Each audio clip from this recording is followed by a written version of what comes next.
Hello students, फिर से आपका स्वागत है इस YouTube चैनल में जिसमें हम साइंस को डिस्कस कर रहे हैं। और हमारे डिस्कशन का टॉपिक चल रहा है generally metal and non metal. तो मेटल एंड नॉन मेटल में कई वीडियोज आपको मिल चुकी होगी और हम उसको ख़त्म करने पे हैं बिल्कुल। शायद आज ये लास्ट वीडियो होगी मेटल और नॉन मेटल्स को लेके, और हम इसको फिनिश अप कर जाएंगे। तो पिछली वीडियो में हमने एक्सट्रैक्शन ऑफ मेटल्स को स्टडी किया था, और आज का हमारा टॉपिक जो रहेगा काफ़ी इंपॉर्टेंट टॉपिक है कोरोजन। कोरोजन का मतलब क्या है, हमने ये किसी एक और वीडियो में हमने डिस्कस किया था, पिछली वीडियो शायद आपने देखी होंगी। तो कोरोजन का मतलब था कि जब भी कोई मेटल सराउंडिंग मॉइस्चर, एयर और एसिड के कांटेक्ट में आता है तो उसकी जो अपर लेयर होती है वो खराब हो जाती है, उसके ऊपर कोई और कलर आ जाता है, तो उस चीज को हम कोरोजन बोलते हैं। क्या? destroying of metal due to contact of air, moisture, acid etc. कि इन चीजों के कांटेक्ट में आने से जो अपर लेयर है किसी भी मेटल की वो खराब हो जाती है, उसकी शाइन चली जाती है, और उस प्रोसेस को हम कोरोजन बोलते हैं। और स्पेशली हमने बात की थी कि जो रस्टिंग है, एक वर्ड हमने पिछली वीडियो में डिस्कस किया था, रस्टिंग। अगर हम स्पेशली आयरन के केस की बात करें, रस्टिंग क्या था कि स्पेशली आयरन आयरन या अगर हम इसको ऐसे लिखें कि चेंज ऑफ कलर, और वो कलर कौन सा आता है, उस पर ब्राउनिश कलर आ जाता है, due to attack of air, moisture etcetera. जो भी हम चीजें लिखी है, हमने पिछली वीडियो में भी इसका डिस्कशन किया है काफी अच्छे से। तो ये कोरोजन और रस्टिंग था। अब यहाँ पर हमें बात करनी है कि प्रिवेंट कैसे कर सकते हैं, प्रिवेंशन ऑफ कोरोजन, कि किन किन मेथड से हम प्रिवेंशन कर सकते हैं कोरोजन की। जनरली क्या क्या मेथड्स हैं हमारे पास? तो काफी इजी मेथड्स हैं।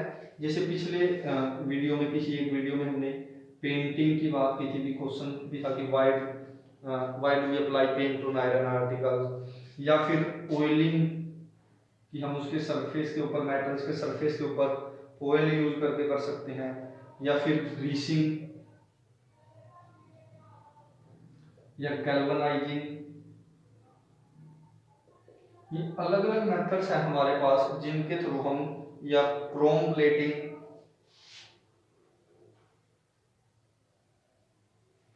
या फिर एलॉय,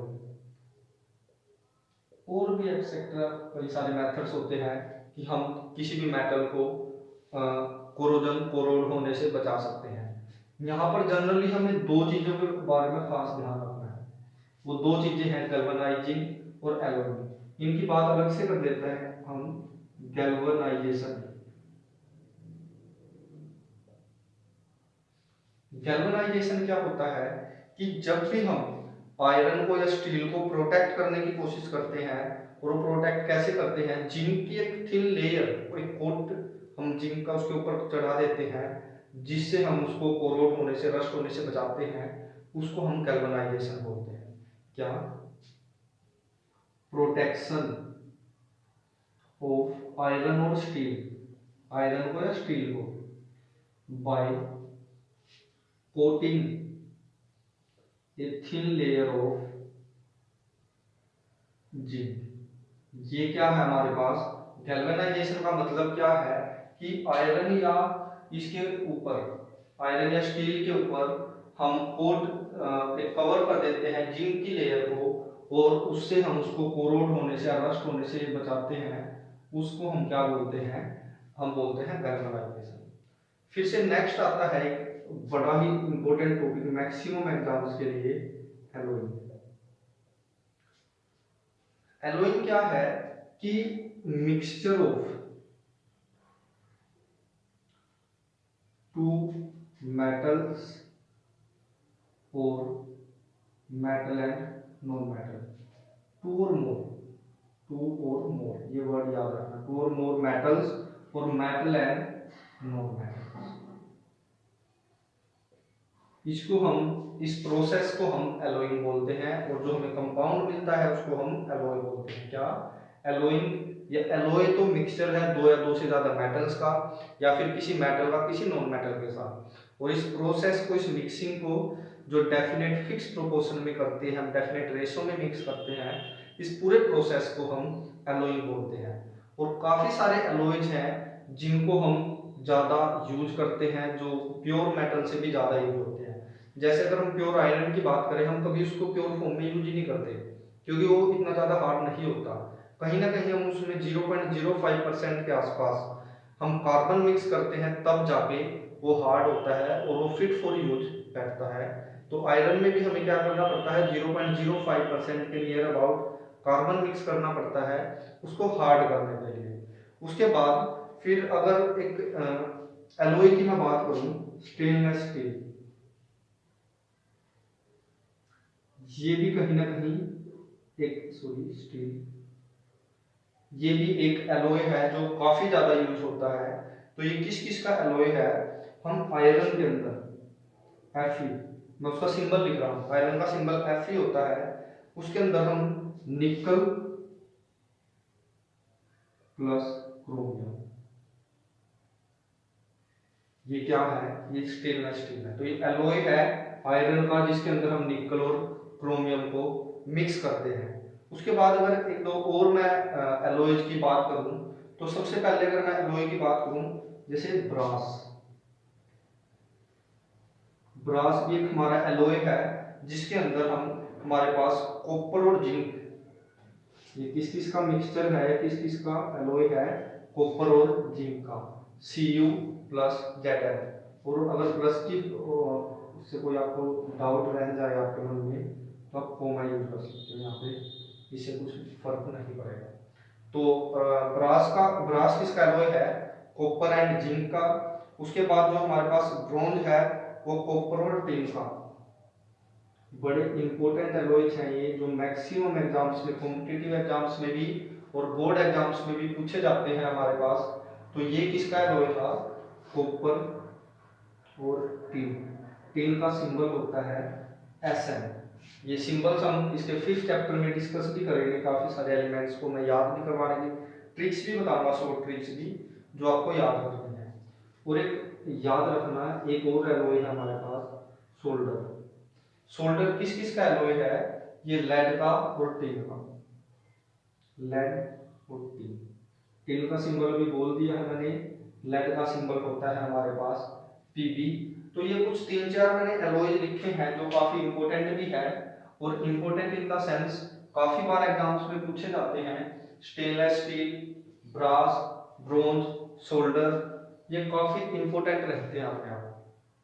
इस चैप्टर को अब लास्ट की तरफ लेके चलते हैं हम। एक वर्ड बच जाता है यहाँ पर हमारे पास, एमलगम।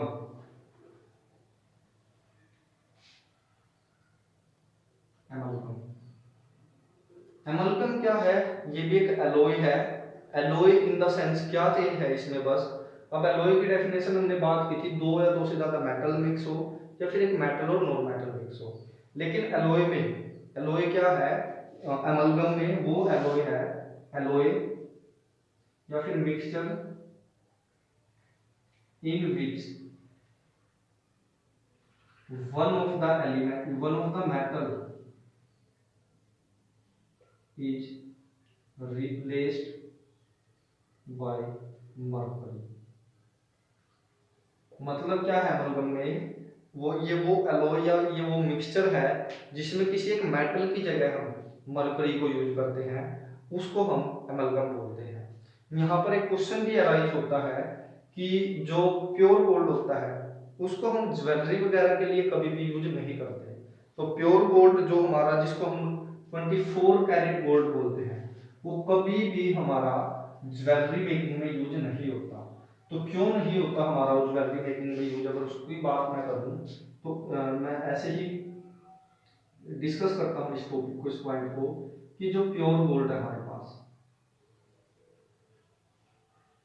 जो कि 24 कैरेट होता है, ठीक है, 24 कैरेट गोल्ड को हम कभी भी यूज नहीं करते ज्वेलरी मेकिंग में। क्यों? बिकॉज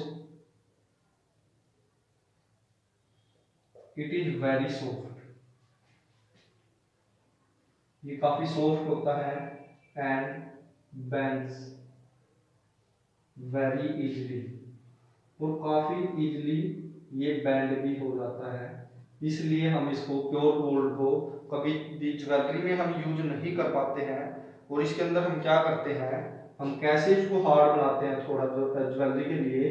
22 कैरेट तो गोल्ड होता है, प्लस में 2 पार्ट्स हम या तो सिल्वर के मिक्स करते हैं हम इसके अंदर, और कॉपर के, या तो हम सिल्वर के 2 पार्ट्स इसके अंदर मिक्स करते हैं या फिर कॉपर के मिक्स करते हैं। और जो ये बन जाता है हमारा 22 कैरेट गोल्ड, ये फिट रहता है, फिट फॉर यूज। जो ये हमारा ज्वेलरी के लिए काफी फिट रहता है, इसको हम यूज करते हैं। ये था आज का हमारा लेक्चर, जिसमें हमने कोरोजन से स्टार्टिंग की थी। उसके बाद प्रिवेंशन ऑफ कोरोजन में एक दो फिर से डेफिनेशंस आई, गैल्वेनाइजेशन, या फिर हमारे पास एलोइंग, एलोई को हमने एक्सप्लेन किया, कुछ एक एलोई के नाम और उनकी कंपोजिशन का पता लगाया हमने क्या क्या थी। और लास्ट क्वेश्चन पे हमने खत्म किया टॉपिक को, आज की इस वीडियो को, जो था कि हम प्योर गोल्ड 24 कैरेट गोल्ड को हम कभी भी ऑर्नामेंट्स या ज्वेलरी में क्यों यूज नहीं करते, क्योंकि वो काफ़ी सॉफ्ट होता है, इजीली बेंड हो जाता है। इसलिए हम उसको एलोय बनाते हैं सिल्वर या कॉपर मिक्स करने के बाद। तो ओवरऑल हमने मेटल एंड नॉन मेटल को कम्प्लीटली डिस्कस कर चुके हैं। हम इसको नेक्स्ट वीडियो में हम carbon and it's compounds, carbon के बारे में, जो काफ़ी बड़ा टॉपिक रहता है अपने आप में, बड़ी मुश्किल से समझ में आता है, लेकिन नेक्स्ट वीडियो में उसको इतने इजी वे में समझाया जाएगा आपको कि आपको कभी कोई प्रॉब्लम ही नहीं आएगी। तब तक के लिए वीडियो देखें, कोई प्रॉब्लम आए कमेंट सेक्शन में पूछे, इसको ज़्यादा से ज़्यादा शेयर करें अपने फ्रेंड्स के साथ ताकि उनकी भी हेल्प हो सके। Thank you and have a nice day.